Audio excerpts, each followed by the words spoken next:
So hello guys, I am Aarav. I am currently doing a BTech from IIT Bombay. और इस video में हम लोग WPJE 2024 फिजिक्स का पूरा पेपर करेंगे। तो इसमें पहला क्वेश्चन हम लोग देखते हैं। इसमें हमने दिया हुआ है कि acceleration time graph of a particle moving in straight line is shown in the figure. If the initial velocity of the particle 0 then the velocity time graph of the particle will be. ठीक है, तो हम लोग ये बात जानते हैं क्या कि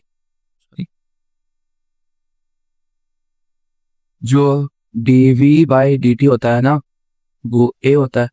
तो इससे हम लोग जानेंगे कि d2 v/dt² is equal to da/dt, जो कि हमें जो कर्व दी हुई है उसका स्लोप है। मतलब ये 45 डिग्री, मतलब स्लोप इसका क्या हुआ 1 और इसका ये वाले का -1। ठीक है, तो एक्सेलरेशन तो पॉजिटिव है ना। ये एक्सेलरेशन तो हर समय पॉजिटिव है, सिर्फ 2 पॉइंट पे 0 हो रहा है। मतलब वेलोसिटी भी पॉजिटिव ही होगी। ठीक है, सॉरी, चेंज ऑफ वेलोसिटी, मतलब जो वेलोसिटी वाले कर्व का स्लोप है ना, वो पॉजिटिव ही होगा। तो इससे ए तो नहीं हो सकता। ठीक है, बी भी नहीं हो सकता, क्योंकि देखो यहाँ पे अगर पॉजिटिव है ना स्लोप, तो इस यहाँ पे तो नेगेटिव स्लोप आ रहा है, तो स्लोप तो नेगेटिव नहीं हो सकता ना। तो ठीक है, तो वो भी नहीं हो सकता। अब हम लोग ये रखते हैं d2v² ठीक है, तो ये क्या होता है, कनकेविटी चेंज बता रहा है। तुम लोग जानते होगे ना कि कर्व में अगर तुम्हारा कर्व ऐसा है तो फिर ये कन्वेक्स कर्व होता है, कन्वेक्स कर्व होता है। और अगर तुम्हारा कर्व कुछ ऐसा है तो तुम्हारा कर्व कनकेव हो गया, है कि नहीं। ठीक है, तो ये जो d2v/dt² है ना, वो तुम्हारी कर्व की कनकेविटी बताता है, और जो कि तुम्हारे स्लोप के बराबर है। तो स्लोप तो यहाँ पे पॉजिटिव से नेगेटिव जा रहा है, मतलब कनकेविटी चेंज हो रहा है कर्व में। तो ये कांस्टेंट कर्व तो नहीं हो सकता, क्योंकि कनकेविटी में चेंज ही नहीं हो रहा। तो ऑप्शन कौन सा बचा, डी। तो देखो डी में यहाँ पे देखो 0 से t/2 तक ये कन्वेक्स कर्व है, और t/2 से t तक कनकेव है। तो ये ऑप्शन नंबर डी सही है। ठीक है, हम लोग क्वेश्चन नंबर 2 पे देखते हैं। तो देखो 2 में क्या है ना, कि दिया हुआ है position vector of a particle of mass m moving with a constant velocity v given by r xt I cap plus b j cap, where b is constant at an instant r makes an angle theta with x axis show that the ठीक है, दिया हुआ है। चलो ठीक है, देखते हैं क्वेश्चन। तो ये y एक्सिस, ये x एक्सिस, ये यहाँ पे कांस्टेंट वेलोसिटी v से जा रहा है। ठीक है, v I कैप से जा रहा है ये, और ये r है, ये थीटा है। ठीक है, तो हमें एंगुलर मोमेंटम के बारे में पूछा है। ठीक है, तुम लोग को ये तो पता है ना, angular momentum is equal to r cross p। ठीक है, p क्या होता है, p होता है mv वेक्टर। ठीक है, तो हम लोग को मॉड L देखना है कि कितना होगा। ठीक है, तो फिर हम लोग देखते हैं ना कि r जो है ना, वो तुम्हारा xt I cap plus b j cap है। r हम लोग को क्या दिया हुआ है, xt, मतलब ये टाइम पर डिपेंड कर रहा है, I cap plus b j cap. जो पोजीशन वेक्टर है ना, वो क्या दिया हुआ है, mv I कैप। तो अगर हम लोग r क्रॉस p करेंगे ना, तो ये क्या आएगा, mvb माइनस k कैप, है ना। क्योंकि देखो i क्रॉस i तो 0 ही होगा ना, और i क्रॉस j क्या होता है, k होता है। तो j cross i minus k, तो mvb माइनस k। तो मतलब इसका मतलब क्या है कि मॉड L जो कि क्या आ गया, कांस्टेंट आ गया, किसके बराबर, mvb के बराबर। तो ऑप्शन नंबर ए। तो हम लोग नेक्स्ट क्वेश्चन देखते हैं। नेक्स्ट क्वेश्चन में हमें एक LCR सर्किट दी हुई है, जिसकी RMS voltage across resistor and capacitor are 30 volt and 90 volt respectively. If the applied voltage is 50√2 sin omega t, then the peak voltage across the inductor is. ठीक है, inductor के हमें अक्रॉस पीक वोल्टेज निकालने हैं। तो उसके पहले हम लोग अभी इंडक्टर के अक्रॉस RMS वोल्टेज निकाल लेते हैं, क्योंकि हमें इसकी RMS वोल्टेज दी हुई है ना, कैपेसिटर की और रजिस्टर की। ठीक है, तो मैं बोलूंगा क्या कि ये तो सबको पता है, वोल्टेज अक्रॉस रजिस्टर का whole square plus voltage across inductor का whole square minus voltage across capacitor का होल स्क्वायर। सॉरी, ऐसा नहीं है ना, VL माइनस VC का whole square is equal to VRMS। यहाँ पे ये जो भी है RMS वैल्यूज है। ठीक है, तो फिर इससे आया कि 30 का whole square plus VL minus 90 का whole square is equal to 50। अगर पीक वोल्टेज R50√2 है ना, तो RMS कितना हो जाता है, इसको √2 से डिवाइड कर तो ये हो जाता है 50। तो इसको अगर तुम लोग कैलकुलेट करोगे तो कितना आया, ये P होल स्क्वायर, ये VL 90 आ गया, VL कितना आया तुम्हारा 50 वोल्ट आया। ये क्या है, ये RMS है ना। तो अब तुम्हें बोला है ना कि पीक वोल्टेज निकालनी है, तो पीक वोल्टेज के लिए क्या करोगे, सिंपली √2 से मल्टीप्लाई कर दो। तो फिर आंसर क्या हो गया, 50√2, ऑप्शन नंबर डी। ठीक है, अब हम लोग क्वेश्चन नंबर 4 देखते हैं। A small ball of mass m is suspended from the ceiling of a floor by a string of length l. The ball moves with a along a horizontal circle with a constant angular velocity omega. Constant angular velocity omega as shown in the figure. The torque about center O of horizontal O of the horizontal circle is. तो भाई ये तो बहुत easy हो गया, torque पूछ रहा है। तुम लोगों को पता है ना कि torque is equal to dl/dt। ठीक है, अब L constant angular velocity omega से घूम रहा है, तो L क्या हो गया, कांस्टेंट हो गया। ठीक है, और dl/dt क्या हो गया, 0। तो टॉर्क कितना हुआ, टॉर्क हो गया तुम्हारा 0, ऑप्शन नंबर सी। तो हम लोग नेक्स्ट क्वेश्चन देख रहे हैं। The position of the centre of mass of uniform plate as shown in the figure. ठीक है, तो यूनिफॉर्म प्लेट का हमें सेंटर ऑफ मास बताना है, तो चलो देखते हैं। ये एक्स एक्सिस या वाई एक्सिस, तो मैं बोलूंगा कि पूरे प्लेट को एज अ होल देख रहा तो बहुत मुश्किल लग रहा है कि नहीं। तो मैं क्या करता हूँ कि प्लेट को दो भाग में जोड़ लेता हूँ। ठीक है, ऐसे तोड़ देता हूँ, मतलब एक ये लाइन और एक ये लाइन, एक मेरा ये कर हो गया, ये मतलब हाँ ठीक है, ये स्क्वायर मैंने अलग से लिया और एक मैंने ये स्क्वायर अलग से लिया। ठीक है, तो पहले ये स्क्वायर का देखते हैं। तो ये तो सबको पता चल रहा है कि ठीक है, ये लेंथ हो गई तो आपकी बी, और तुम बोलोगे कि ये लेंथ हो गई हमारी ए, है ना। और ये लेंथ तो सबको पता ही है 2b है, ये 2b है और ये भी ए है ना। तो पहले स्क्वायर का एरिया कितना हो गया, सॉरी पहले रेक्टेंगल का कितना एरिया है, 2ab है ना। और इसका एरिया कितना है, ab। ठीक है, तो अगर ये यूनिफॉर्म है तो हम लोग बोल सकते हैं क्या कि इसका मास हम लोग 2m बोल देते हैं, तो इसका मास कितना हुआ m, क्योंकि एरिया जस्ट इसका डबल है। ठीक है, तो अब हम लोग एक्स सेंटर ऑफ मास निकालते हैं। पहले चलो ठीक है, ये देख लेते हैं कि ये रेक्टेंगल का सेंटर ऑफ मास कहाँ होगा। ठीक है, पहले रेक्टेंगल का कहाँ होगा, तुम लोग जानते हो ना कि रेक्टेंगल के सेंटर पे होता है। तो मतलब कि यहाँ से a/2 डिस्टेंस कम, और यहाँ पे तो ये 0 ही हो गया, तो इसके सेंटर ऑफ द कोऑर्डिनेट हो गया a/2, 0। ठीक है, और इसका कितना हो गया फिर a/2 माइनस b/2 हुआ ना। इसका माइनस a/2 0, इसका a/2 माइनस b/2। तो एक्ससीएम निकालोगे तो क्या करोगे, m1 x1 plus m2 x2 by m1 plus m2। ठीक है, तो मैं बोलूंगा कि 2m into minus a/2 plus m और into a/2 m1 x1 plus m2 x2 plus m1 plus m2 3m। तो ये कितना हुआ, -a/6।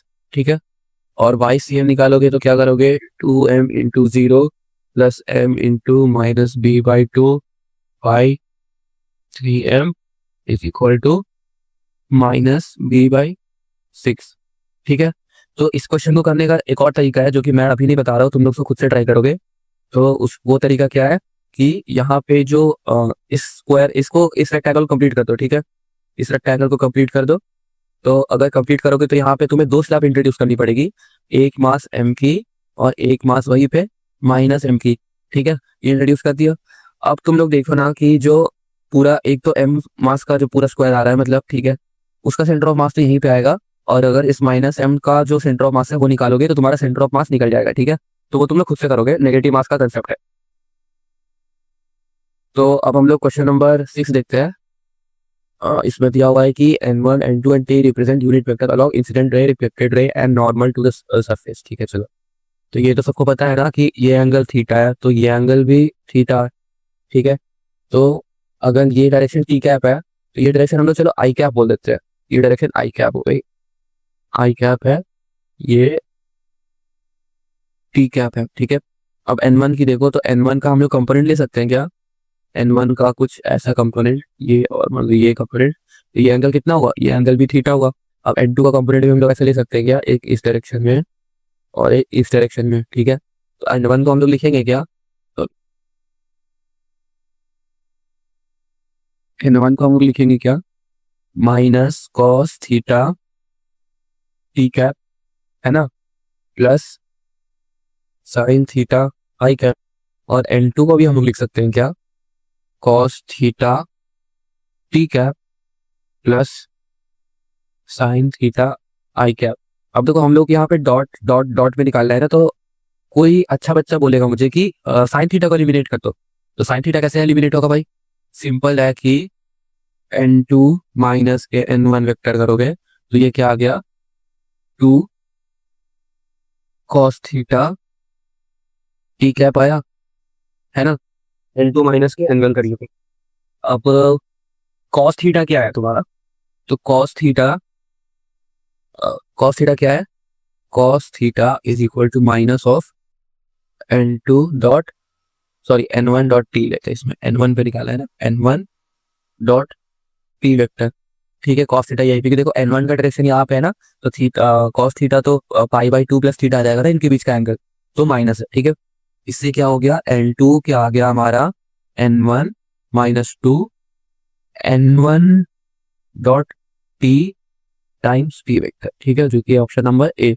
इसके साथ किसी को अगर पहले से सीट बुक करना है, अगर आपको डायरेक्ट एडमिशन लेना है कोई भी वेस्ट बंगाल के प्राइवेट कॉलेज में, तो आप इस नंबर पे कॉल या फिर व्हाट्सएप इस नंबर पे कर सकते हैं। तो आपको सारा guidance absolutely free of cost मिल जाएगा, पूरा ट्रस्टेड है। हमारा ऑफिस भी है सॉल्ट लेक में, तो आप ऑफिस विजिट करके भी बात कर सकते हैं। तो जिन लोगों का भी डायरेक्ट एडमिशन चाहिए आप इस नंबर पे कॉन्टेक्ट करिए, एंड बाकी लोग बढ़िया से एग्जाम देके ट्राई करिए कि जादवपुर आपको मिल जाए। तो 7th क्वेश्चन में हमें क्या दिया हुआ है, a beam of light of wavelength lambda falls on a metal having work function phi placed in a magnetic field P. The most energetic electrons perpendicular to the field are bent in circular arc of radius r. If experiment is performed in different values of lambda, then b square versus 1 by lambda graph will look like. ठीक है, चलो तो ये तो सबको पता है ना कि hc by lambda is equal to work function plus kinetic energy of electrons। ठीक है, और ये भी सबको पता है कि जो रेडियस है वो होता है M B by Q B. Q charge है, बी मैग्नेटिक फील्ड है, M mass electron, B velocity of electron, और ये आर तो रेडियस है। ठीक है, जो रेडियस यहाँ पे दिया हुआ है ना कि perpendicular field bent in curves of radius R. ठीक है, आर। ठीक है, तो एम वी, अब हमें एम वी से हमें काइनेटिक एनर्जी चाहिए ना, अगर वी का टर्म दिख रहा है तो हम लोग बोलेंगे काइनेटिक एनर्जी चाहिए। तो ये तो तुम लोग जानते हो ना कि एम वी को, M V is equal to under root 2m और इंटू के। ठीक है, देखो अगर k क्या होता है, हाफ एम वी स्क्वायर, तो अगर k को हाफ एम वी स्क्वायर करोगे तो ये एम वी आएगा। ठीक है, तो एम वी को हम लोग किससे रिप्लेस कर सकते हैं, किसको हम लोग रिप्लेस, इसको लिख सकते हैं under root 2m k by Q B. तो इससे हम लोग बोलेंगे क्या कि अगर हमें r दिया हुआ है तो b square is proportional to k। ठीक है, और ये k किसके बराबर है, k हम लोग बोलेंगे क्या कि H C by lambda minus K phi के बराबर है। ठीक है, k इसके बराबर है ना, तो अगर 1 बाई लैम्डा का कर्व देखोगे बी स्क्वायर के वर्सेस, तो वो इतना तो तुम्हें पता चल गया कि स्ट्रेट लाइन आएगा, क्योंकि जो उसका स्लोप होगा वो एक्स ही होगा। ठीक है, तो मैं बोलूंगा क्या कि बी स्क्वायर वर्सेस जो 1 बाई लैम्डा का कर्व है वो क्या आएगा, वो स्ट्रेट लाइन आएगा ना। ठीक है, अब देखो कौन सा स्ट्रेट लाइन आएगा, तो जो फाई वर्क फंक्शन है वो तो हमेशा पॉजिटिव होता है, तो फिर 1 बाई लैम्डा जीरो पे वो कितना होना चाहिए, नेगेटिव से चालू होना चाहिए ना, बी स्क्वायर की वैल्यू नेगेटिव चालू होनी चाहिए। तो किससे हो गया, ऑप्शन नंबर सी में हो गया। ठीक है, हम लोग क्वेश्चन नंबर 8 देखते हैं। हम लोग क्वेश्चन नंबर 8 करते हैं। तो 8 में हमें दिया हुआ है कि charge particle moving with the velocity v equal to v1i plus v2j और it experiences the force f equal to f1i plus f2j। ठीक है, तो charge particle moving in magnetic field का क्या फोर्स का फॉर्मूला होता है, तो होता है वो f equal to Q B cross B. ठीक है, तो हम लोग लेते हैं बी को हम लोग क्या ले सकते हैं इसमें ना, हम लोग बोलते हैं बी को लो v1i plus v2j plus v3k। ठीक है, तो हमें फोर्स दिया हुआ है F1 plus F2 F1i plus F2j। ठीक है, तो हम लोग V1 निकालते हैं फोर्स को, तो ये कैसे निकालते हैं, IJK, तो Q इसको निकालने के लिए यूनिट चार्ज देते हैं, इसमें हम लोग निकाल सकते हैं V1 और ये V2 A0, ये आ गया B1 B2 B3। ठीक है, तो इसका हम लोग की क्रॉस प्रोडक्ट निकालते हैं ना, तो K कैप में 0 करना है, क्योंकि F में सिर्फ F1i plus F2j, K cap का कोई कंपोनेंट नहीं है, तो K कैप को हम लोग 0 करेंगे। तो K कैप 0 करेंगे तो क्या आएगा कि B2 B1 minus B1 B2 equal to 0। इससे क्या आया, B1 by B2 is equal to B1 by B2। ठीक है, कौन सा ऑप्शन, ऑप्शन नंबर बी। तो हम लोग हम नेक्स्ट क्वेश्चन देखते हैं। तो नेक्स्ट क्वेश्चन में दिया हुआ है कि two straight conducting plates form an angle theta where the ends are joined. Two straight conducting plates form an angle theta जहाँ पे end join हो रहा है, ठीक है. A conducting bar in contact with a plane and forming an isosceles triangle with them start at the vertex at time t is equal to 0. तो ये है वो conducting bar, है ना. अभी कोई टाइम t है तो ये डिस्टेंस कितना हो गया यहाँ पे, ये डिस्टेंस कितना हुआ, ये हो गया v into t, क्योंकि यहाँ पे दिया हुआ है moves with a constant velocity v to the right as shown in the figure. ये डिस्टेंस v by t हो गया. ये देखो यहाँ पे मैं बोलूंगा कि ये एंगल कितना हुआ, ये एंगल हो गया थीटा बाई 2, है ना. तो tan थीटा बाई 2, ये जो लेंथ है ना हमें ये निकालना है, क्योंकि हमें पता है कि फोर्स कितना होता है, द मैग्नीट्यूड ऑफ ईएमएफ, ठीक है. ईएमएफ कितना इंड्यूस होता है, is equal to v cross d dot l. और इसमें देखो v is perpendicular to l और ये तीनों परपेंडिकुलर आपस में, ठीक है. v v l परपेंडिकुलर है, तो फिर ये क्या आ जाता है, ये आता है v v l के बराबर ही आ जाता है, ठीक है. हमें l निकालनी है ना ये यहाँ पे, क्योंकि जितनी कंडक्टिंग ये जो कंडक्टिंग बार जितना कॉन्टैक्ट में इन दोनों से उतना ही हमें l निकालना है. हम लोग बोलेंगे क्या कि ये डिस्टेंस तो l बाई 2 है और tan थीटा बाई 2 हो जाता है l बाई 2 vt, है ना. तो इस l कितना आया, l आया 2 tan थीटा बाई 2 vt, है ना. अब v v l में से फॉर्मूले में डालो तो t क्या दिया हुआ है, t हमें t इक्वल टू 1 दिया हुआ है. इससे क्या आया, इससे हमारा ईएमएफ आ गया 2b v, तो v स्क्वायर यहाँ से v square tan theta by 2. कौन सा ऑप्शन मैच कर रहा है, 2b square tan theta by 2, option number B, ठीक है. अब हम लोग नेक्स्ट क्वेश्चन देखते हैं. नेक्स्ट क्वेश्चन में हमें दिया हुआ है body floats with 1/n of its volume keeping outside of the water, ठीक है. If the body has been taken to a height h inside the water and the least it will come to the surface after time t, then हमें t का relation बताना है n से. अच्छा चलो ठीक है, लिखते हैं. तो क्या है ना कि लोग जानते हैं कि अगर ये बॉडी है तो ठीक है, ये 1/n ऐसा बाहर है, तो एक तो इसमें बॉयंट फोर्स लग रहा होगा ना, पानी का बॉयंट फोर्स लग रहा होगा, और एक यहाँ पे इसका वेट लग रहा होगा, ये एफ बी लग रहा होगा, ये वेट लग रहा होगा. तो जो एफ बी है ना वो इक्वल टू mg है, ठीक है. और बॉयंट फोर्स क्या लगता है, तो volume of the body inside the water into जो वाटर की डेंसिटी है इनटू जी. तो ये क्या हुआ v 1 माइनस 1/n, ये volume of inside the water. देखो v minus v by n, 1/n बाहर है ना, v minus v by n मतलब volume of body inside the water, ये वाली volume into rho of water, sigma चले लेते हैं, into g is equal to mass. Mass कितना होगा, volume into density bd g, है ना. तो इससे d क्या आया, d है डेंसिटी ऑफ ब्लॉक, ठीक है. d is density of block, तो इससे d कितना आया, d आया n minus 1/n into sigma. चलो ठीक है. अब हम लोग देखते हैं कि इसको h हाइट नीचे लेके चले गए. अब इसी ब्लॉक को h हाइट नीचे लेके चले गए, ठीक है. तो फिर इसमें बोलूँगा कि मान लो कोई एक्सेलरेशन a से नीचे जा रहा है ना, एक्सेलरेशन a से नीचे जा रहा है, तो नहीं इसमें ऊपर आ रहा है ना, सॉरी तो इसमें ऊपर आ रहा है ना, ये तो बॉक्स तो ऊपर आ रहा है, मान लो एक्सेलरेशन ए से ही ऊपर आ रहा है, तो तुम लोग बोलोगे क्या कि जो एम ए है वो F P minus M G है ना. तो जो ए क्या आया, इसमें ए आया सिग्मा, तो एफ डी क्या हुआ है, एफ पी यहाँ से लेंगे ना, तो सिग्मा और B G by M minus का जी, ठीक है. अब हम लोग एम को क्या लिख सकते हैं यहाँ से, देखो इसी इक्वेशन से हम लोग एम को लिखेंगे, यहाँ पे एफ बी है ना v 1 माइनस 1/n सिग्मा जी, तो सिग्मा कट जाएगा तो क्या आएगा, m आएगा v 1 माइनस 1/n सिग्मा, तो ये आ गया sigma V G by v 1 minus 1/n sigma minus G, ठीक है. तो a क्या आया, a equal to N G by n minus 1 minus G, ठीक है. अब सबको ये पता है ना काइनेमेटिक्स से कि जो h होता है वो हाफ ए टी स्क्वायर होता है, ठीक है. ए यहाँ पे क्या है, N G minus N minus 1, ठीक है, जो कि क्या हुआ, इससे आया h equal to 1/2 G by N minus 1 T square, ठीक है. तो इससे t किससे प्रोपोर्शनल आ गया, t proportional to under root N minus 1, option number D. तो बेसिकली इस क्वेश्चन में क्या किया हमने, मैनिपुलेशन बैठा के a को हम लोग n के टर्म्स पे ले गए, ठीक है. पहले एफ बी सब्सटीट्यूट करा, ठीक है. एफ बी में जब m आया तो m को इस इक्वेशन से ले आए हम लोग n के टर्म्स में, ठीक है, सब कुछ. तो इससे हमें टी किससे प्रोपोर्शनल आ गया, एन से। एक्सेलरेशन निकाला और एक्सेलरेशन क्या, H is equal to half A T square से हमें एन के टर्म्स में टी प्रोपोर्शनल मिल गया, ठीक है। तो ऐसे मैनिपुलेशन बैठा लेना एग्जाम में अगर ऐसा क्वेश्चन है। तो हम लोग नेक्स्ट क्वेश्चन देखते हैं। नेक्स्ट क्वेश्चन में हमें क्या दिया हुआ है, a small sphere of mass m and radius r slides down the smooth surface of a large hemispherical ball of radius r। Large hemispherical ball of radius r है ऐसा कुछ, ये बॉल है, इसकी रेडियस r है, ठीक है। ये रेडियस है r और ये रेडियस है ये r, ठीक है। चलो तो हम लोग देखते हैं कि sphere starts sliding down from rest, the total kinetic energy of the sphere eight lowest point of the ball will be. अरे यार ये तो बहुत इजी क्वेश्चन हो गया।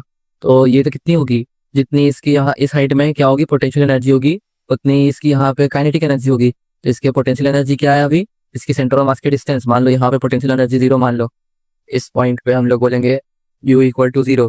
तो ये पॉइंट कितनी है, r माइनस r डिस्टेंस है। तो काइनेटिक एनर्जी लोएस्ट पॉइंट पे कितनी हो जाएगी, mg r माइनस r, क्योंकि कोई भी नॉन कंजर्वेटिव फोर्स इसमें नहीं लग रहा है, स्मूथ दिया हुआ है ना, स्मूथ सरफेस, ठीक है। चलो नेक्स्ट क्वेश्चन देखते हैं।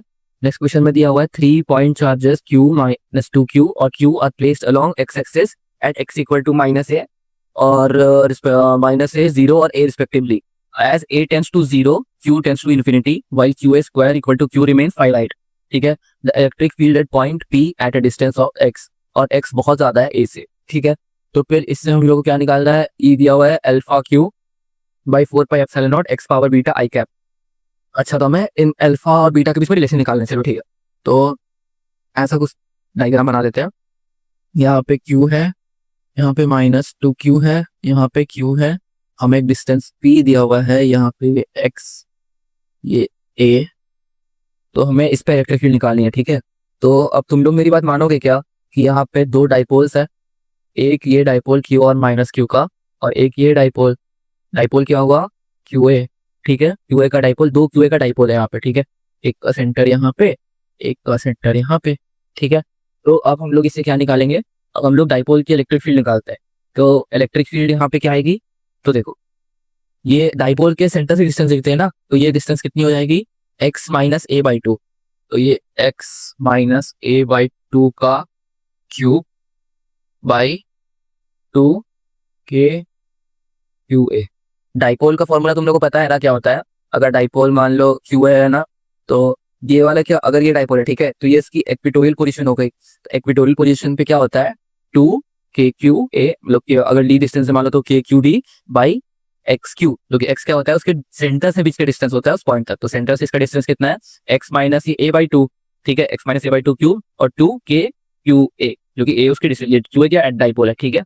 और यहाँ पे माइनस का इसे 2 के Q A by x plus A by 2 का क्यूब, ये इस डाइपोल का इलेक्ट्रिक फील्ड है यहाँ पे, ठीक है। देखो दोनों डाइपोल की ओरिएंटेशन अलग अलग है ना, तो फिर इसलिए नेगेटिव यहाँ साइन आया, ठीक है। एक डाइपोल ऐसे जा रहा है ना, एक ऐसे जा रहा है, एक डाइपोल ऐसे जा रहा है, ठीक है।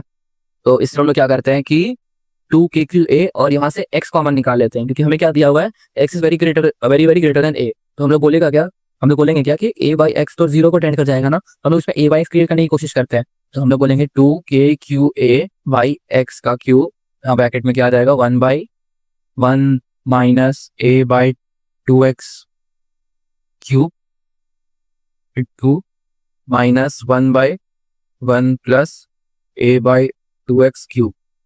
अब जैसे कि ये क्वांटिटी 10 to 0 आ रही है ना, तो हम लोग इसको बाइनोमियली एक्सपेंड कर सकते हैं। तो ये क्या आएगा, ऐसे होता है ना, तुम लोग को पता होगा, अगर 1 प्लस एक्स पावर n है, इसको हम लोग 1 प्लस nx लिख सकते हैं, अगर x 10 to 0 होता है, ठीक है। एक बाइनोमियल एक्सपेंशन से ये हो जाएगा 1 माइनस 3a बाई 2x, है ना। तो और ये नीचे वाला टर्म तो a बाई 2x उसमें फिर हम लोग इग्नोर कर सकते हैं, ठीक है। तो ये कुछ ऐसा आ जाएगा ना, 2 के Q A by x cube, यह आ जाएगा 1 प्लस 3a बाई एक्स, ठीक है।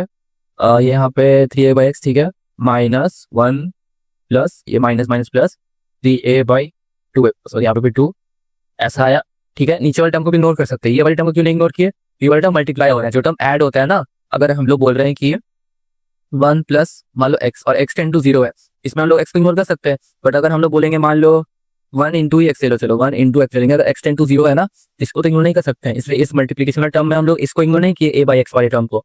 तो इससे ये कितना आ गया, ये आ गया 6 के Q A square by x power 4, ये तो आई कैप नहीं है। चलो ठीक है, तो इससे क्या आया, बीटा इक्वल टू 4 और अल्फा इक्वल टू 6। तो इससे क्या आ गया, 2 alpha is equal to 3 beta, option number D. ठीक है, तो हम लोग नेक्स्ट क्वेश्चन देखते हैं। तो नेक्स्ट क्वेश्चन में क्या दिया हुआ है कि two convex lens of equal foci of length f are placed at a distance f by 2 apart. An object is placed at a distance of 4f in the left of L1. ठीक है, in the left of L1, हाँ ठीक है, diagram में वही दिया हुआ है। तो हमें फाइनल इमेज बतानी है कि कहाँ पे होगी। ठीक है, तो सब लोग को लेंथ फॉर्मूला तो पता है ना कि 1 बाई बी माइनस के 1 by U is equal to 1 by F. ठीक है, तो पहले देखते हैं कि ये क्या है, 1 बाई बी तो नहीं दिया, चलो ठीक है, निकालना है 1 by B minus of 1 by minus 4f। ठीक है, लेफ्ट साइड में जिस तरफ रे चलती है ना, बोलो जिस तरह की रे चल रही है वो डायरेक्शन को क्या लेते हैं हम लोग, पॉजिटिव। जिस तरह रे चलती है वो डायरेक्शन को पॉजिटिव लेते हैं, और डिस्टेंस भी वैसे मेजर करते हैं। तो इस लेंस का ये डिस्टेंस तो नेगेटिव साइड ऑफ रे से मेजर हो रहा है, तो माइनस साइन आया। ये साइन कन्वेंशन पढ़ा होगा ना सबने ज्योमेट्रिकल ऑप्टिक्स में, इज इक्वल टू ये 1 बाई एफ। ठीक है, इससे बी क्या आया, बी आया 4f/3। ठीक है, अब देखो इसके लिए अगर ये 4f/3 आ रहा है, यहाँ पे कुछ आ रहा है। ठीक है, ये वाला लाइट मान लो यहाँ पे कुछ कन्वर्ट कर दिया मतलब। ठीक है, तो अब L2 के लिए वो ऑब्जेक्ट क्या ऐसे एक्ट करेगा, ऑब्जेक्ट की पहले हम लोग डिस्टेंस निकालेंगे ना, ये डिस्टेंस कितना है, क्योंकि लेंस के सेंटर से मेजर करते हैं वो डिस्टेंस। तो हम लोग U2 कितना आएगा, तो U2 कितना आया, U2 आया 4f/3 माइनस का f/2।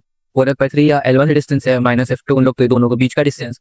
तो इससे U2 कितना आया, U2 आ गया 5f/6।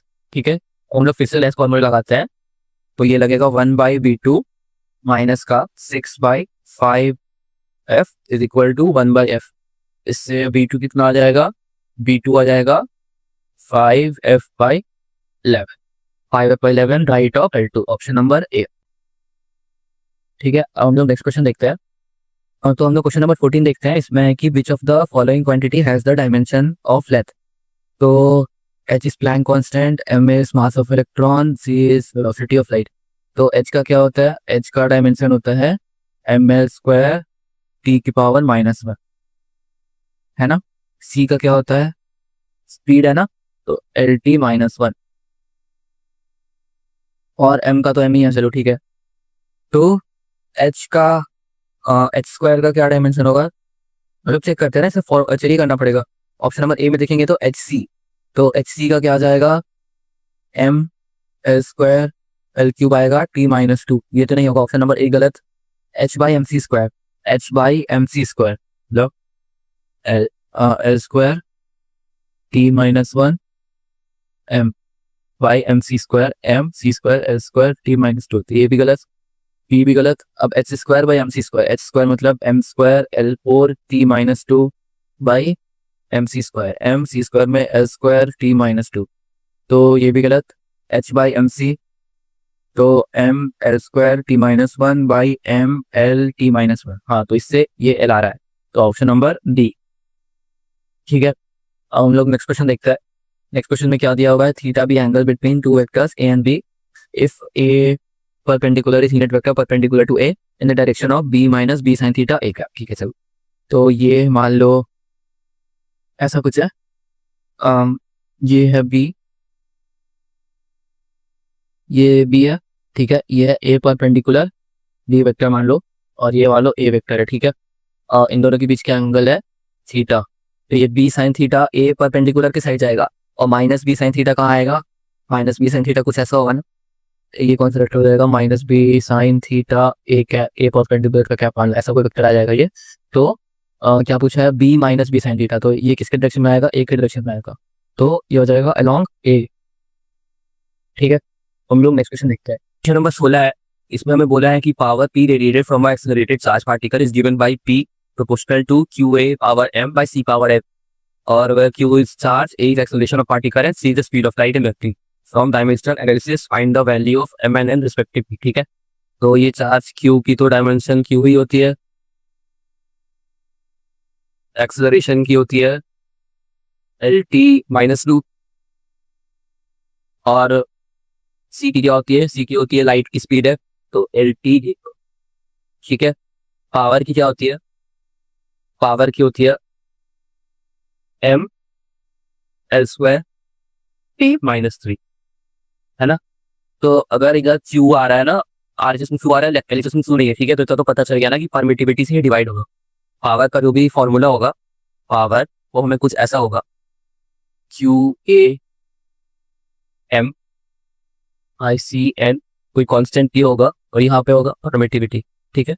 और परमिटिविटी की क्या होती है, डायमेंशन, परमिटिविटी की होती है क्यू स्क्वायर एल माइनस 2 और एम इनवर्स एल इनवर्स और टी स्क्वायर, ठीक है। एल माइनस 3 लिख देते हैं, एल माइनस 3, है ना। टी स्क्वायर ये होती है परमिटिविटी की। तो इसको अगर तुम लोग फॉर्मूले में डालोगे तो तुम्हारा एम क्या आ गया, एम इक्वल टू 2 आ गया, और इससे एन कितना आएगा, यहाँ पे एन इक्वल टू 3 आएगा, ऑप्शन नंबर बी, ठीक है। लोगों से नंबर 17 देखते हैं। तो 17 में दिया हुआ है internal energy of thermodynamic system is given bye you. ये क्वेश्चन गलत है, ये डायमेंशनली करेक्ट ही नहीं है, तो ये क्वेश्चन ही गलत है। तुम लोग उसको डायमेंशन से चेक कर सकते हो कि ये आ ही नहीं सकता। तो मैं पार्टिकल 18 के ऊपर क्वेश्चन देखते हैं, हम 18 नंबर क्वेश्चन। इसमें दिया particle M moves in one direction under the action of a conservative force, potential energy has the form Q X equal to minus alpha X by X square plus beta square, where alpha beta dimensional parameters. तो dimensional parameter, angular frequency, अरे ये तो dimensional analysis से ही हो जाएगा। देखो हर में alpha और बीटा की पावर अलग है, तो मतलब डायमेंशनल एनालिसिस से हो जाएगा।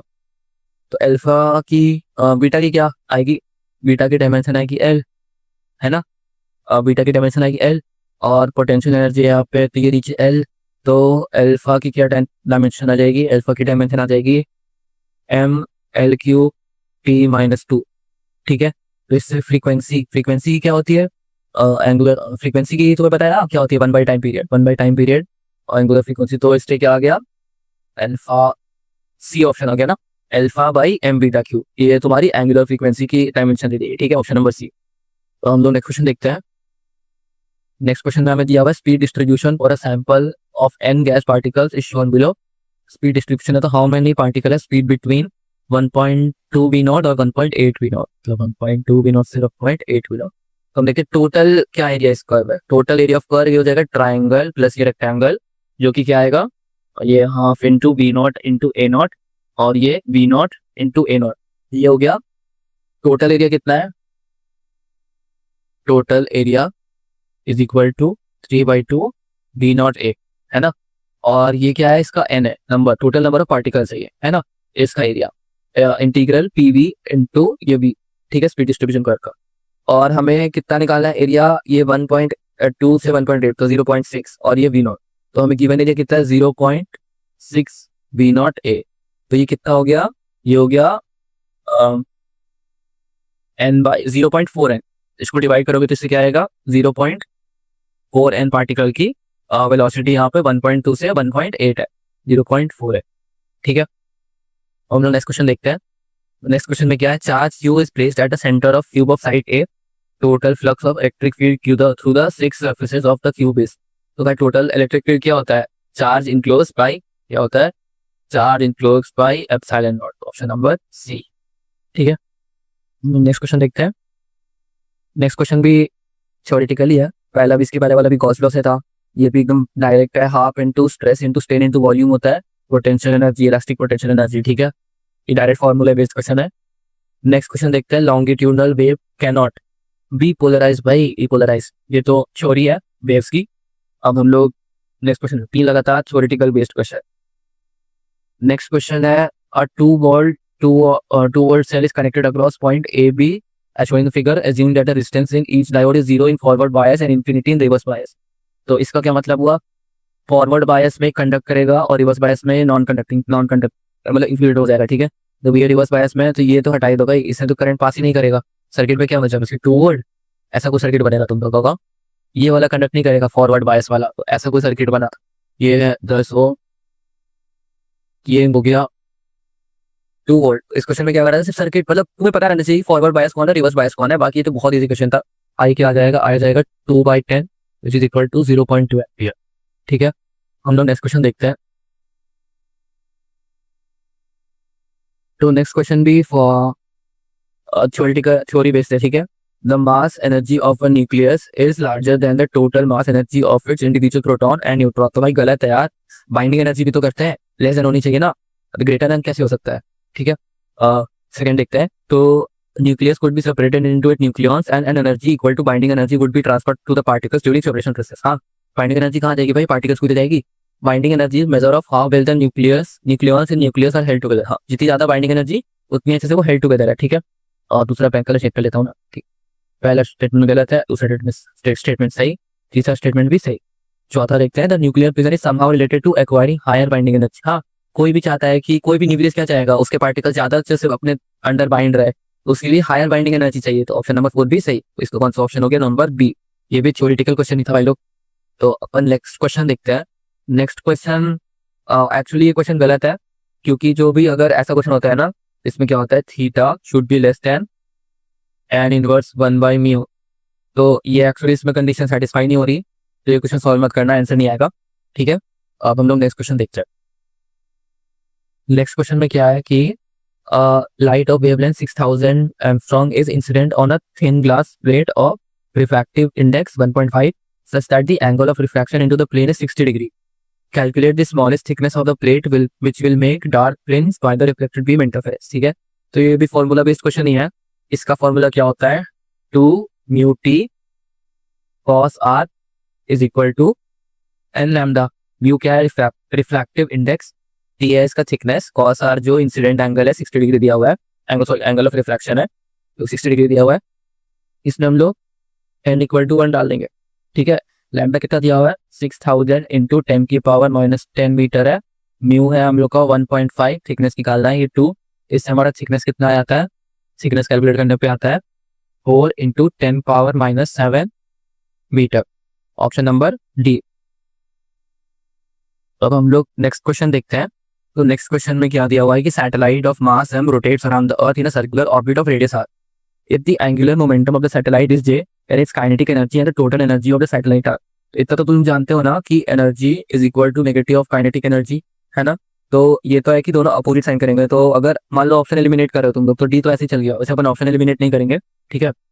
तो एनर्जी क्या होता है, एनर्जी होता है हम लोग ऐसे, जब हम लोग लीनियर के टर्म में लिखते हैं, मतलब हम लोग जब रोटेशन नहीं पढ़े थे तो हम लोग ऐसा लिखते हैं p²/2m लिखते हैं ना एनर्जी को, ऐसा काइनेटिक एनर्जी को यहाँ पे लिखते हैं काइनेटिक एनर्जी, ठीक है, ऐसे लिख सकते हैं। तो जब रोटेशन के टर्म्स में क्या लिखेंगे, जब अब मोमेंटम को हम लोग एंगुलर मोमेंटम से एक्सटेंड कर सकते हैं इसमें L² इस पे जे दिया हुआ है क्या, एंगुलर मोमेंटम, चलो ठीक है जे, तो हम लोग ऐसे लिख सकते हैं इसको J²/2m को I से, ठीक है। तो J²/2I तुम्हारा काइनेटिक एनर्जी हो गया, I क्या है mr², तो तुम्हारा काइनेटिक एनर्जी कितना हो गया J²/2mr²। तो तुम्हारा टोटल एनर्जी कितना हो गया -J²/2mr², ठीक है। ये वाले कंडीशन से ये याद रखना। अब हम लोग नेक्स्ट क्वेश्चन देखते हैं। नेक्स्ट क्वेश्चन क्या है, the equivalent capacitance of a combination of connected capacitor shown in figure between point P and N। ठीक है, तो कुछ ऐसा कुछ फिगर बनेगा ना इसका, ये पॉइंट P और ये P और ये N, ठीक है। इसका कैपेसिटेंस कितना हो गया इस ब्लॉक का 2C, ये C, अब ये इसका P और N का कितना हो गया 2C/3। ऑप्शन नंबर बी, बहुत इजी क्वेश्चन। अब हम लोग नेक्स्ट देखते हैं। तो नेक्स्ट में हमें दिया हुआ है कि single slit diffraction experiment, slit is eliminated by light of two wavelength λ1 and λ2। It is observed that second order diffraction minimum for λ1 coincides with third diffraction minimum of λ2। तो उससे हमने निकाला है, तो डिफ्रैक्शन मिनिमम कैसे निकालते हैं, तो d sin theta is equal to n lambda l, और हमें दिया हुआ है कि ये इक्वल है, दोनों कोइंसाइड कर रहा है। तो हम लोग बोलेंगे क्या ऐसा कि जो n1 λ1 is equal to n2 λ2, तो हम लोग बोलेंगे ऐसा कि λ1 bye λ2 is equal to n2/n1 which is equal to 3/2। Option number C. तो हम लोग अगला क्वेश्चन जाते हैं। अगला क्वेश्चन में हमें सर्किट दिया हुआ है और बताना है, और इंटरनल रेजिस्टेंस इसका आर दिया हुआ है across terminal A and B. The value of R for which the power generated in the circuit is maximum. ठीक है, तो इसका कंसेप्ट क्या है, देखो इसका ये कंसेप्ट है ना, कि जो इंटरनल रेजिस्टेंस यहाँ पे आर दी हुई है जो एक्सटर्नल रेजिस्टेंस है ये, वो भी आर के बराबर आनी चाहिए। मतलब कि जो ये आर इक्विवेलेंट आएगा ना, वो अगर आर की इक्वल आ जाएगा तो फिर पावर मैक्सिमम जनरेट होगी।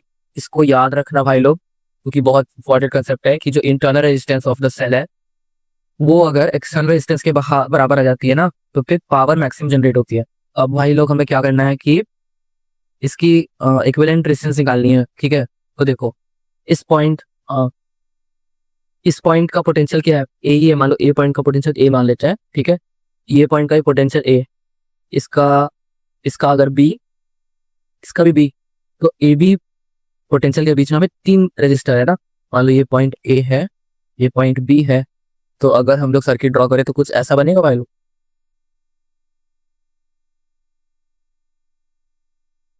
ऐसा कुछ, ये आर, ये आर, ये आर, ऐसा कुछ बनेगा। ए बी पोटेंशियल के बीच में 3 रेजिस्टर्स है, ठीक है। इसका इक्विवेलेंट क्या आ गया, R/3। मैक्सिमम के लिए क्या आना चाहिए, इक्वल टू आर। इससे क्या आया, R equal to 3R। Option number C, ठीक है। तो हम लोग नेक्स्ट क्वेश्चन देखते हैं। तो नेक्स्ट क्वेश्चन में हमें दिया हुआ है metal plate of area 10⁻⁻2 metre square और layers on castor oil 2 into 10⁻⁻3 meter thick, whose coefficient of viscosity is 1.55 Newton second meters meter minus 2, ठीक है। Approximate horizontal force required to move the plate with a uniform speed of 3 into 10⁻⁻2 meter per second square। तो भाई लोग ये भी तो formula based question है, जो कि हो गया F is equal to beta coefficient of viscosity area B/H, है ना। तो ये कितना हो गया, 1.55 इंटू 10⁻⁻2 इंटू ये 3 इंटू 10⁻⁻2 बाई 2 इंटू 10⁻⁻3, है ना। ये कितना आता है, 0.2325 न्यूटन। ऑप्शन नंबर बी, ठीक है। हम लोग नेक्स्ट क्वेश्चन देखते हैं।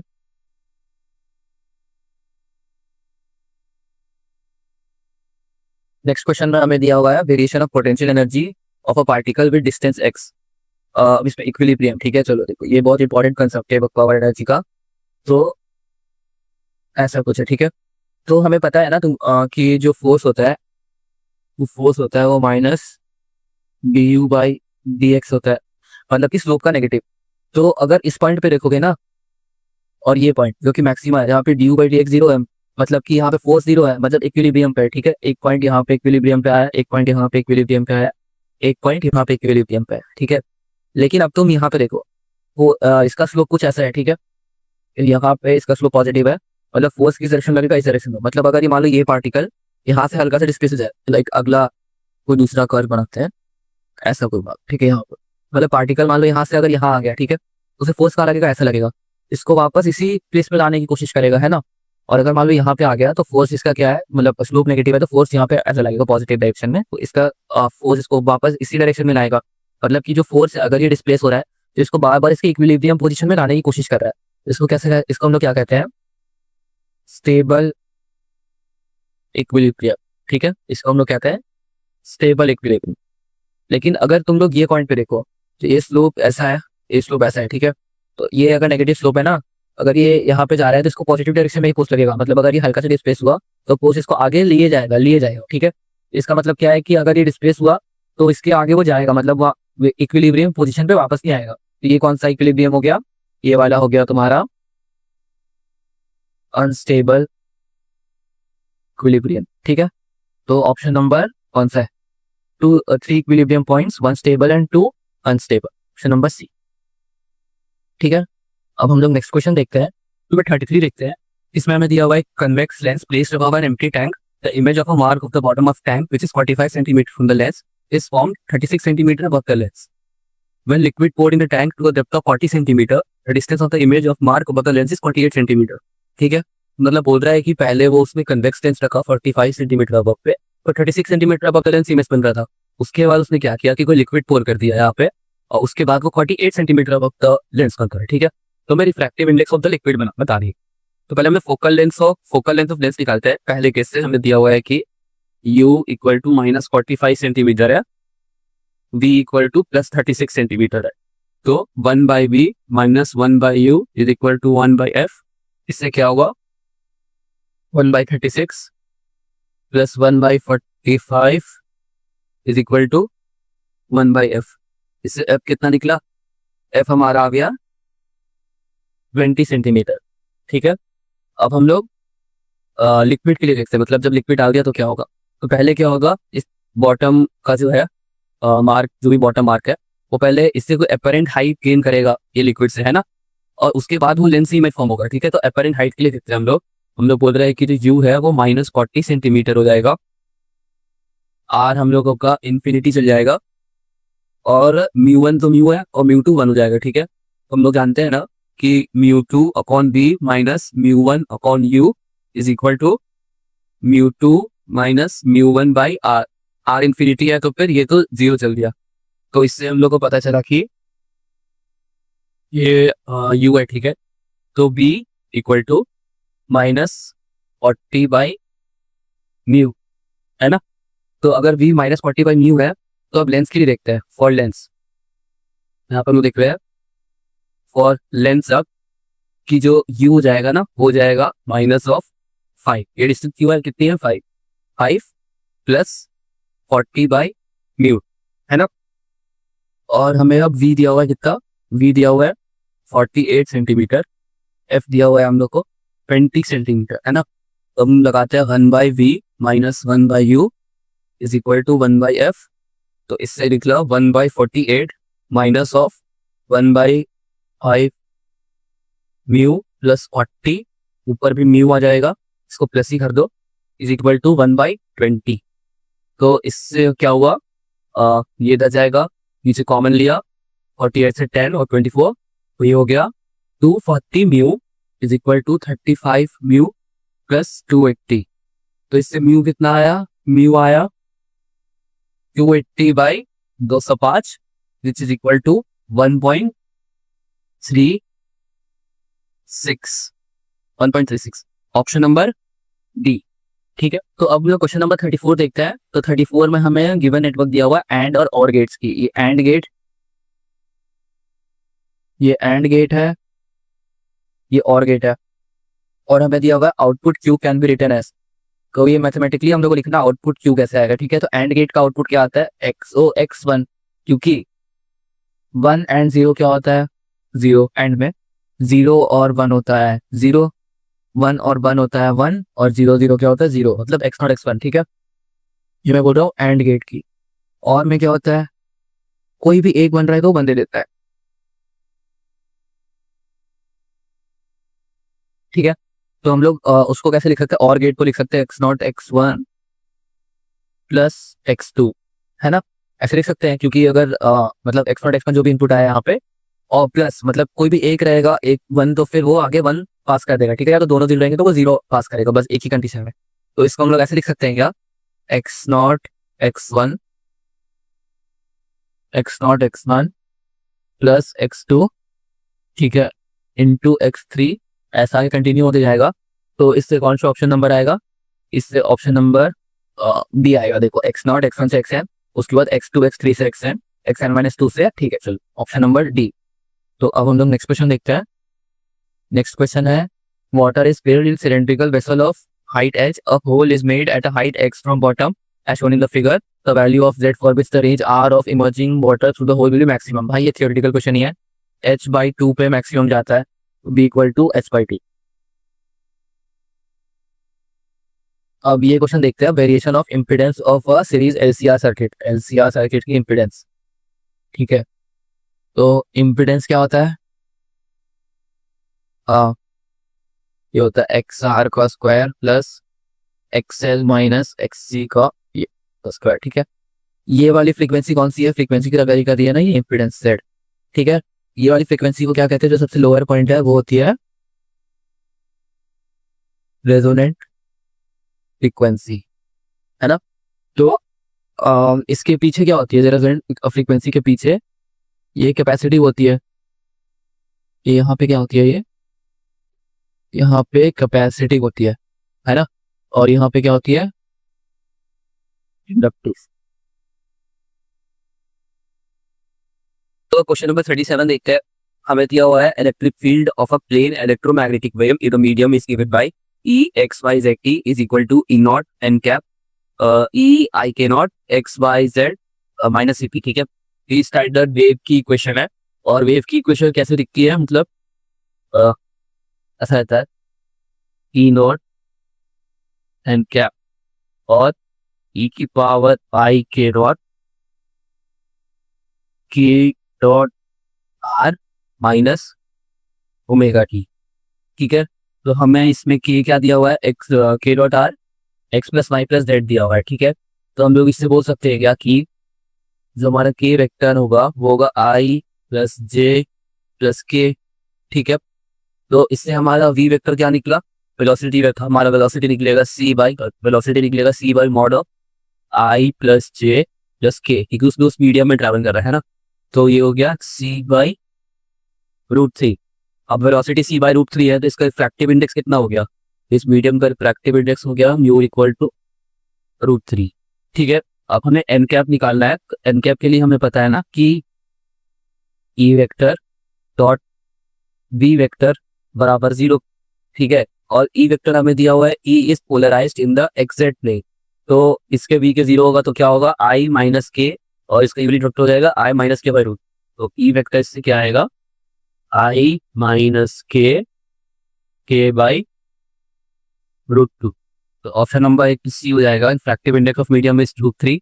और एक हो जाएगा option number B E L M I minus K cap by root two, और B A C by root, ठीक है। तो हम लोग नेक्स्ट क्वेश्चन देखते हैं। Monochromatic light of wavelength lambda equal to 4470 angstrom is incident separately on the surfaces of four metal A B C D, ठीक है। अब और फंक्शन है दिया हुआ ए बी सी डी का 4.2 3.7 3.2 और 2.3। The metal from which electron will be emitted is are, ठीक है। तो अगर किसी भी मेटल पे वेवलाइट गिरती है ना, इसकी एनर्जी कितनी होती है एच सी वाई लैम्डा। अब जो एच सी वाई लैम्डा है ना वो तुम्हारे वर्क फंक्शन आई से आधा होना चाहिए। तो इसका जो वर्क फंक्शन है वो 4470 कितना आएगा 1260/700/4470। तो तुम्हारा आ जाएगा 2.6। 2.6 से जो भी ज्यादा है वो जो भी कम है सॉरी वो हो जाएगा, ठीक है। मतलब 3.2 एनर्जी तो इसमें है ही नहीं। 2.6 अगर इलेक्ट्रॉन वोल्ट इसकी एनर्जी है तो ज्यादा एनर्जी के इलेक्ट्रॉन्स को तो एमिट ही नहीं कर सकता। तो फिर ओनली टी 2.3 वाला ही से निकलेगा, ठीक है। तो हम लोग क्वेश्चन नंबर 39 देखते हैं। तो consider the integral form of Gauss law, एक close surface integral of E dot D S is equal to Q enclose, यहाँ पे इनक्लोज लिख देते हैं, enclose Q enclose by epsilon naught, ठीक है। चलो तो which of the following statement are correct. तो it contains law of Coulomb. हाँ भाई ये तो सब भाई सही स्टेटमेंट है यार। इट कंटेन्स सुपरपोजिशन प्रिंसिपल, तो ये भी सही है भाई। किसी चार्ज को सुपरपोजिशन करोगे तो उस पर वो भी एक इसमें आ जाएगा, ठीक है। C elementary patch of the enclosing surface is a polar vector, तो भाई ये भी सही है। ये थ्योरेटिकल क्वेश्चन है, एचसीयू में पढ़ा, इसमें पूरा तीनों लिखा हुआ है कि वो पोलर वेक्टर होता है जो भी इक्लोजिंग सरफेस का पैच लेते हैं, ठीक है। तो हम लोग क्वेश्चन नंबर 40 देख रहे हैं। 40 में हमें दिया हुआ है uniform rod AP of length 1 metre and mass 4 kg sliding along mutually perpendicular frictionless wall कोएक्स and Y. The velocity of two end of the rod A and B are 3 metre पर सेकंड 4 मीटर पर second respectively. तो हमें velocity of centre of mass निकालनी है, kinetic energy, angular velocity, ठीक है। तो अगर ऐसा कुछ दिया हुआ है ना, ठीक है। ये हम लोग बोल रहे हैं कि ये 4 मीटर पर सेकंड से चल रहा है ऐसा, और ये 3 मीटर पर सेकंड। तो जब भी ऐसा कुछ दिया हो ना तो अपने से एक थीटा एज्यूम कर लो यहाँ पे, ठीक है। तो अगर ये थीटा है तो अगर हम लोग 3 को ना एक्स वाई एक्सिस के ये वेलोसिटी को ऐसे हम लोग रिजॉल्व करते हैं, ठीक है। मतलब एक्स वाई एक्सिस नहीं गलत बोल रहा हूँ, एक रॉड के परपेंडिकुलर एक रॉड के पैरेलल ऐसा कुछ, ठीक है। ये ऐसा कुछ रिजॉल्व हो जाएगा, ये थीटा होगा तो ये कितना हो जाएगा ये 3 कॉस थीटा, और ये परपेंडिकुलर हो जाएगा 3 साइन थीटा, है ना। यहाँ पे भी कैसे रिजॉल्व होगा, ये ऐसा हो जाएगा कुछ और ये ऐसा हो जाएगा, ये थीटा होगा तुम्हारा तो ये हो जाएगा 4 कॉस थीटा और ये 4 साइन थीटा, ठीक है। तो अब देखो रॉड तो एक रिजिड बॉडी है ना, तो रॉड की तो वेलोसिटी सेम होगी, मतलब ये जो 4 साइन थीटा है वो ये 3 कॉस थीटा के तो हमेशा बराबर ही होगा, क्योंकि रिजिड बॉडी की एंड वेलोसिटी अलग तो नहीं हो सकती, ठीक है। तो इससे आया हमारा कि tan theta is equal to 3/4। ठीक है, चलो अब हमें एंगुलर वेलोसिटी निकालनी है। अगर कोई रॉड है, ऐसा मान लो कोई रॉड है, इसकी यहाँ पे वेलोसिटी v1 है ना, इसकी यहाँ वेलोसिटी v2 है, तो एंगुलर वेलोसिटी कैसे लिखते हैं, v1 plus v2 by L omega. ठीक है, इसमें हम लोग लिखेंगे क्या कि omega equal to 3 sine theta plus 4 cos theta by L. L कितना दिया हुआ है, बाई 1। साइन थीटा कितना है हम लोग का, साइन थीटा 3/5। अगर ट्राइंगल ऐसा है ना, ये 3 है, ये 4 है, ये थीटा है, ये 5, तो साइन थीटा 3/5 है और कॉस थीटा 4/5 है ना। तो इससे क्या निकला, ओमेगा हम लोग का 3 into 3/5 plus 4 into 4/5 which is equal to 5। तो हमें आ रहा एंगुलर वेलोसिटी 5 रेडियन पर सेकेंड क्लॉकवाइज, है ना, क्लॉकवाइज घूम रहा है ये वैल्यू। तो सी ऑप्शन तो सही है। अब हमें रोटेशनल काइनेटिक एनर्जी और प्लॉट देखनी है। तो एनर्जी हम लोग कैसे लिखते हैं, हाफ आई ओमेगा स्क्वायर, जो हो गया हाफ इंटू आई कितना हुआ ml स्क्वायर, तो m कितना दिया हुआ 4, सॉरी ml स्क्वायर 12, तो एल स्क्वायर 1/12 इंटू 25 1 2 6 25/6 जूल्स। और हमें क्या निकालना है, velocity of centre of mass. So velocity of centre of mass कैसे निकालेंगे, v is equal to R omega से, है ना। तो आर हमारा कितना है, किसी भी एक एंड से ले लो, हम लोग ए एंड से ले रहे हैं, तो ए एंड से कितना दूरी पे होगा, l/2, l है 1 तो 1/2 दूरी पे है, तो 1/2 इंटू ओमेगा कितना है 5 which is equal to 5/2 metre पर सेकेंड। इसका 2.5 ऑप्शन नंबर ए, तो ऑप्शन नंबर ए, बी और सी सही है। ठीक है, तो ये इसी से हम लोग वीडियो को एंड करते हैं।